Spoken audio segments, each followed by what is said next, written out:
Good morning, everyone. It is Wednesday, November 17th, and this is Morning Market Movers, where we do live analysis for day trading and take a look at potential hotspots in the markets for today.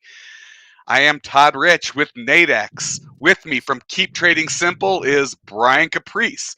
Before Brian and I jump into it and take a look at the markets and jump into the charts, I do need to share this disclaimer that trading involves risk and may not be appropriate for everyone, that any trading decisions you make are solely your responsibility and at your own risk. And this is an educational session. Please do not construe anything Brian or I say as a buy or sell recommendation. We are doing this for your education purposes. What are we looking at today? Well, number one, we are going to take a peek over at some of the FX trading in Europe. The UK had their inflation numbers, their CPI numbers, and of course, where the inflation's going up. It's getting worse. It came in higher than it was previously. The came in above forecasts. Inflation up at 4.2%, above both the forecast and a month ago when it was 3.1%. So year over year for October, even their core inflation is up. Everything is up. We're going to take a peek over at the euro pound, and we might even take a look at some other pairs there on how that's impacting, because we're clearly seeing pound strength. We're also seeing a bit of euro weakness. Then we're going to jump over and take a look at some of the action in the metals markets. It has been a bit of a hotspot. Gold and silver charts looking very similar after it's literally a week ago when we saw what was going on in the U.S. Inflation is here. It's bad. We saw gold and silver both spike a week ago. They've been a little bit in a range, but it's been a volatile range. So there are some opportunities. We're going to take a peek at gold and silver. And then lastly, we're going to jump over to oil, because there is the oil inventory report that's coming out in the U.S. later this morning. So we want to get you ready for that. In fact, I just dropped the link in there so you can follow that on the economic calendar. So with that, Brian, I'm going to flip it over to you. Let's talk about Europe. We'll go to metals, and then we'll take a look at oil and see what we got for today. So again, in a week of CPI releases, we mentioned yesterday that basically the pound was all but guaranteed to raise in December at its next meeting. Obviously, this CPI number year over year drives that fact home even more. Forecast was 3.9, came in at 4.2. Typically, the mandate and what people are shooting for is 2%. So it's over 2 times. It's a lot. Not something you want for your country. Like I said, it's kind of one of those things that they're at the stage. What's very interesting about the pound and seeing where the pound is at and with the raising interest rates is one of the things we haven't talked about for like the last 2 years has been the carry trade. And typically the carry trade used to exist with the pound versus the yen. So it's interesting that we're already starting to see the pound really kind of take off and then being one of the first ones. If you've been following the channel for a while, this is one of those things. I've been very, very pro pound. I thought Brexit was good for them. They got all that off the books. They were already kind of at a low when COVID hit. So I always felt like their recovery would be better and sustained kind of and really before many other countries. Again, Ireland, they don't have all the contagion issues like the ECB has. And again, today we've seen, quite a bit of movement. It's all starting to we're seeing the profit taking absolutely come in right now. The pound yen minutes ago was up 70, and the euro pound was up about 68, something like that. So, you're seeing them retrace in the last really 5 to 15 minutes. And again, not so much retrace, but it's profit taking because the European traders want to get out of the market before the U.S. traders get in. There's no point in risking that profit. Huge and then number. They can go home and call it a day. Yeah, their day's done. I mean, they're 5 hours ahead. So, we're starting ours. They're almost ending theirs. They're at like the 2 o'clock time frame now for them.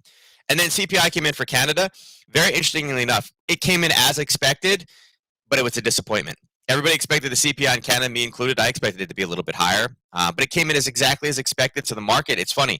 If you look at the dollar CAD chart, you're seeing it spike up right now because the forecast being a 0.7, everybody expected it to come in a 0.9, 1.0. And it's funny that even when it came in as what everybody told you it was going to do, there's a disappointment in the market. So pretty interesting, but I think some opportunity exists.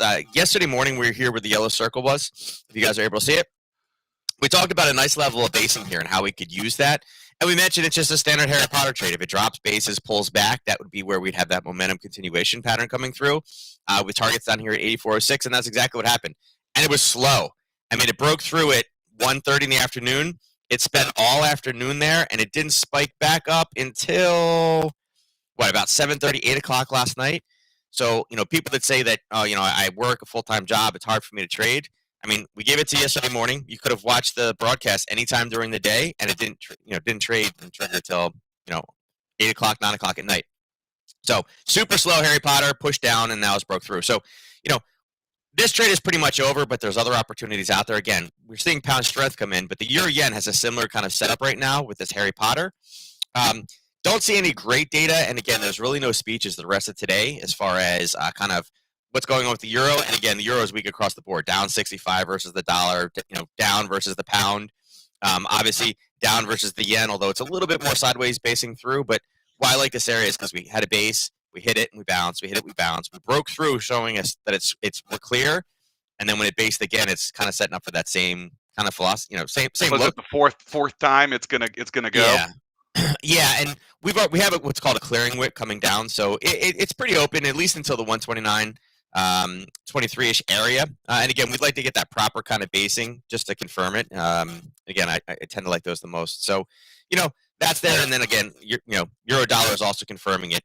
Euro dollar had that little basing area right here that was tested previously, and we just bounced off of it, and it's also driving down again. And again, with the same clearing wick. So either really the euro, the euro yen or the euro dollar both really pretty much have the same type of setup on that one. Again, in a trend following strategy, you're looking to get on the pullbacks. Everybody knows that, right? You buy on the pullbacks. Obviously you sell on the pullbacks as well if it's in a downtrend. So that's kind of what we're seeing over there for Europe. And like I said, we're seeing some profit taking come in right now. You're seeing kind of the euro bounce back again. We were shooting for the 155, didn't get up there. Pound dollar, it's a battle here. It's a battle. And again, it hit that level again. So we mentioned this yesterday, also a potential Harry Potter at 134.05.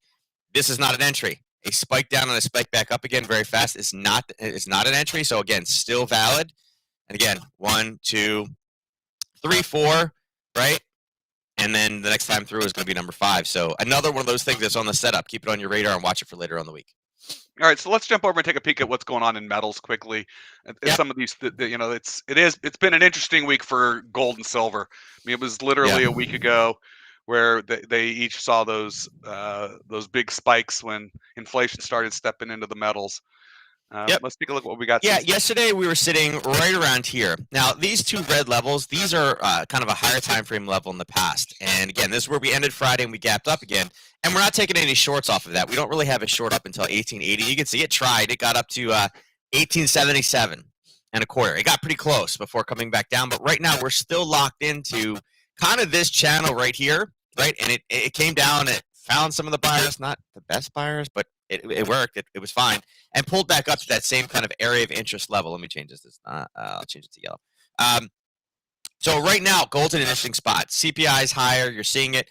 Obviously, the UK number helped. The Canadian number did not necessarily help it as much. But again, as we start to hear this, what's interesting about it is, again, it's another day we're up. We're up 0.6. Silver's falling a little bit more.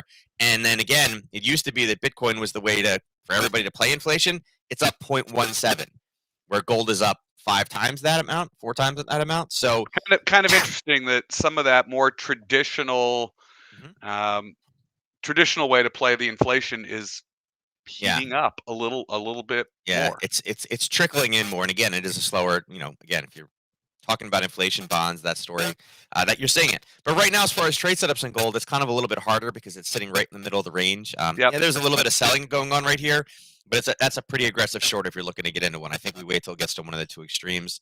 Silver, kind of doing the same thing. It looks the same. Now, yesterday, we missed silver, right? Just by like a little tiny bit. We were looking for 25.41. It got to 25.40. So I missed it by 1.3 pennies.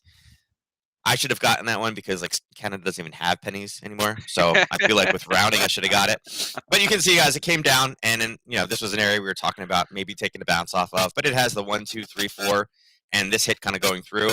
The zone really doesn't exist anymore. We can turn it yellow as an area that price likes, but there's really not a whole lot there. So I would say for silver, we still kind of have the same kind of short, but again, it's going to take a lot for it to get down there. We're going to need it was right on 1 3. We're going to need somewhat of a negative number to kind of get down there inflation-wise. Yeah, otherwise it is a bit in the middle, and I don't know if we're going to Yeah. break through the range. It'll be kind, there are strategies where you could, play if you think it's just going to stay range bound for a while. Yeah, yeah. Unfortunately, its range is not. I mean, if it was really, really little, there would be viable strategies. But right now, unfortunately, it's kind of The going back and range, forth it's between. making some moves. Yeah, Yeah, I mean, we're up 1% right now, so it's hard to say that it's flat.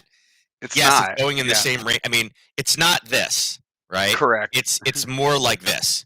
What Right. it is obviously it's a well-defined channel, but right now, looking at top and bottom, two defined levels, we're kind of sitting right in the middle. So it's kind of hard. I mean, there'll be people that are like trying to grab fibs in here and looking at this like, oh wait, it's a 50. No, it's a 631.8. Like, you're gonna try Yeah. to grab everything. But I mean, how about this fake out? We hit the 50, we dropped down to that same level, and again, easy level of buyers.